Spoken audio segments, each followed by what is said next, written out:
ओम शांति। शिव बाबा ने सत्य ज्ञान देकर, राजयोग सिखाकर अपने ब्रह्मावत्सों को सर्व खजाने दे दिए हैं। ये खजाने अलौकिक हैं, स्पिरिचुअल हैं। इसमें स्थूल धन और सोने चांदी की बात नहीं है। शास्त्रों में भी भक्ति में 8 सिद्धि 9 निधियां इनका गायन है। मैं आपको वो 9 निधि माना खजाने, 9 निधियों की चर्चा थोड़ी सी सुना देता हूँ। पहला सर्वश्रेष्ठ और मूल खजाना है ज्ञान रत्नों का खजाना, जो स्वयं भगवान ने दिया है।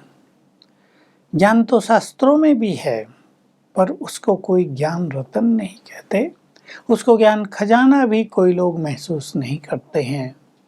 दूसरा खजाना सद्गुणों का खजाना। अब जानते हैं जिसमें गुण हो वो बहुत सुखी रहता है, और एक बहुत धनवान व्यक्ति दुर्गुणों से भरपूर हो तो उसके सुख विलीन हो ही जाएंगे, मलिन हो जाएंगे। तीसरा खजाना शक्तियों का। ये शक्तियाँ मन की शक्ति, आत्मा की शक्ति, जिसे हम मनोबल कहते हैं। तो सर्वशक्तिवान ने आकर हमें अपनी सारी शक्तियाँ भी प्रदान की हैं, जिससे हम निर्भय हो गए, जिससे हमारे लिए सफलता के द्वार खुल गए, जीवन की निराशाएं समाप्त हो गई, उदासी लोप हो गई। शक्तियों का खजाना।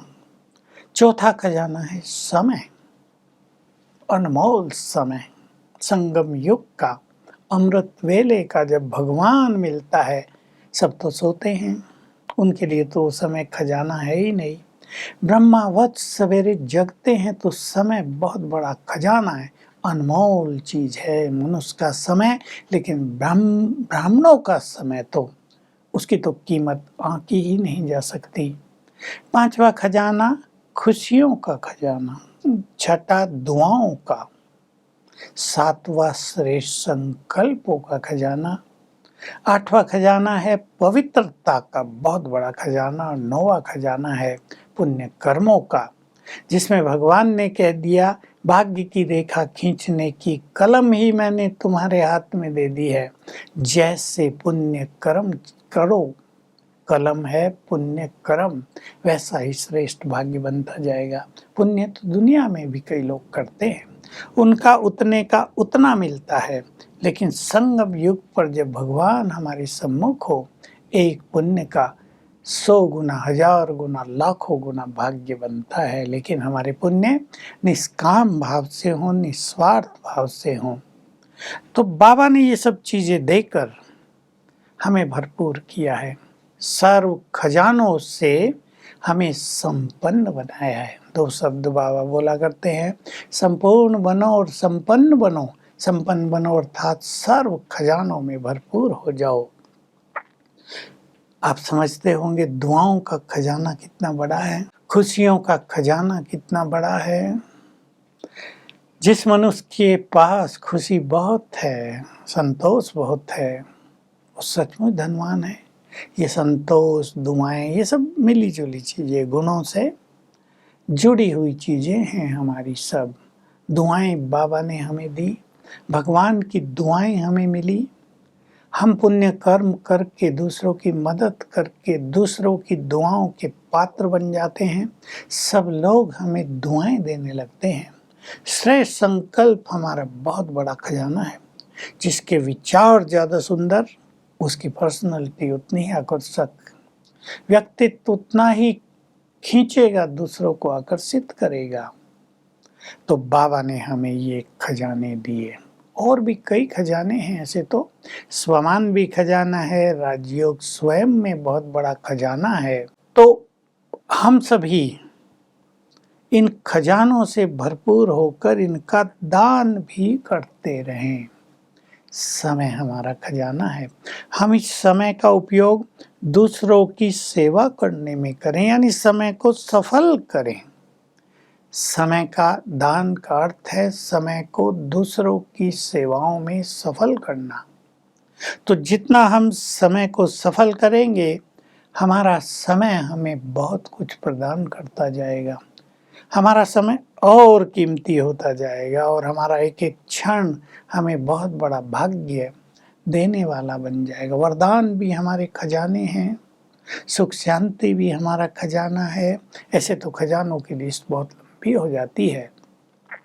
हम इन्हें देते चलें, खुशियों का खजाना बांटते चलें।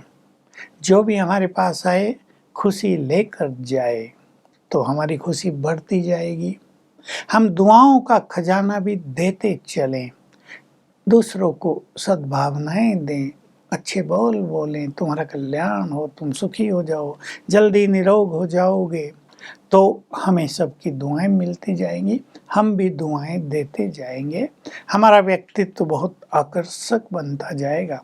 ज्ञान का खजाना सब जानते हैं, जितना देते हैं उतना बढ़ता जाता है, ये तो सर्वविदित है ही।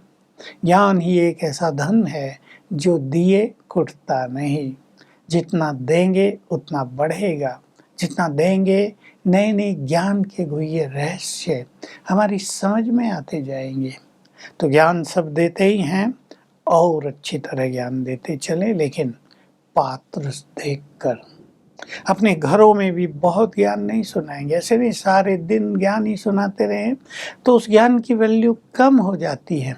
अपात्र को ज्ञान देंगे जिसको उन चीज़ों की वैल्यू नहीं, बेकार जाएगा हमारा समय। तो हम पात्र देखकर ज्ञान दान करें, खुशी दान करें, पवित्रता का भी हम दान करें, अर्थात कुछ आत्माओं को पवित्र बनाएं, बनने की प्रेरणा दें।